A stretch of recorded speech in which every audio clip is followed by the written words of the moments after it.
Today's What in Webflow.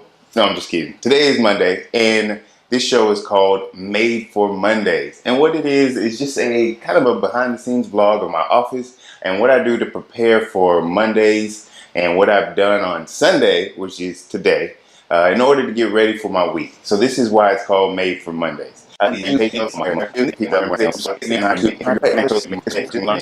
Today, what we're going to learn about is I created a loading screen in Webflow for my personal brand called Mr. Create. So we're in a transition period. It was originally called MicahOrient.com. So what I'm going to show today is how I created that loading screen, and instead of taking full advantage, which I am going to, of Webflow and the interaction for the loading screen, I actually created that loading screen within Principle. And Principle is a software that allows you to create animations within an artboard or two other artboards. And so because I was familiar with Principle, I decided to take advantage of it. So let's jump into it and I'll show you what I've done. Alrighty, so we are in Principle. If you're familiar with Principle, you've seen this set up before, and as you can see, I put in a few assets. And I'll show you what I use to create these assets, since this is a little bit more a relaxed show. So this is Affinity Designer. You may have seen an article that I've written about Affinity Designer that talked about all the pros. I now heavily use Sketch, and I mainly use Affinity Designer for these type of things like logo design. I don't do a lot of logo design, so don't worry. Logo design or creating different SVGs and things of that nature that I'm just very comfortable with Affinity Designer. It was my jump from Adobe Illustrator to Affinity Designer, and that made it very easy. So I still use it for a few things. Long story short, the assets were created here, and what I did is I took the M, the R in the period, and the ISTE in the middle and separated them. And it's because I wanted to have a loading screen that said Mr. full and then Mr.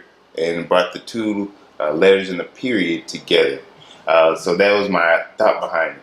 So all I did was I came into Principle, I brought all my assets in, put them into a group, and as you can see, this is a separation between them. I just lined them up, and then I created an interaction where I would drag the interaction, so you get this little lightning bolt from one artboard, and I put it onto itself actually to get this to go to the next artboard. And then when I got to the second artboard, all I did was I would, as you can see here, I squished the ISTE. Is right here in the middle. It is reduced in width so that it is to 0. And then within that interaction, I moved the M and the R together to fill that gap. And you can see that interaction right here play out.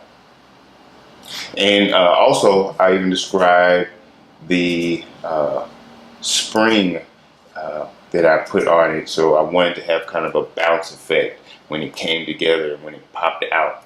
It's because this brand is a little bit more playful, and so I wanted to have that playfulness. You can see within the colors that I'm using, and you can see within the interactions, the spring. So after I was able to get the interaction that I wanted, I recorded this, and all I did was click record, cursor hidden. Then I let it play. And then I exported it as MOV. I also exported it as a GIF, but when I imported it, the GIF was a little soft, and I really like the MOV look because it was very, very sharp. And this is what that interaction looks like.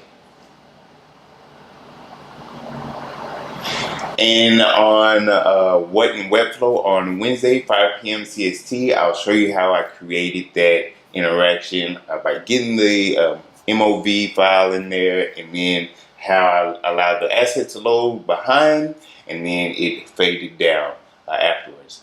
Hopefully this was kind of a more relaxed and fun way to learn some things, and that's what this channel is going to be about.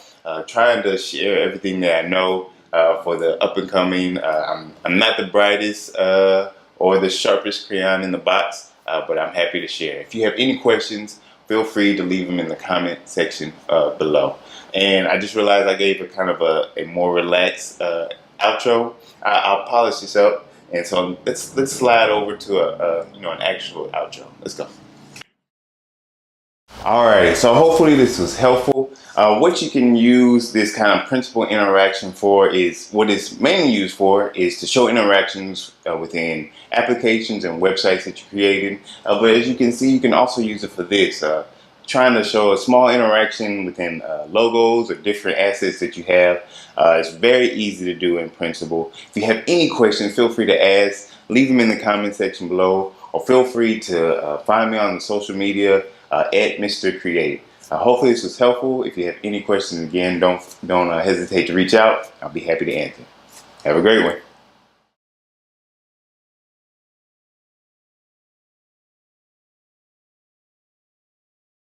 Just a little behind the scenes of the things that I use and things that I take advantage of, such as all my software and some of my hardware.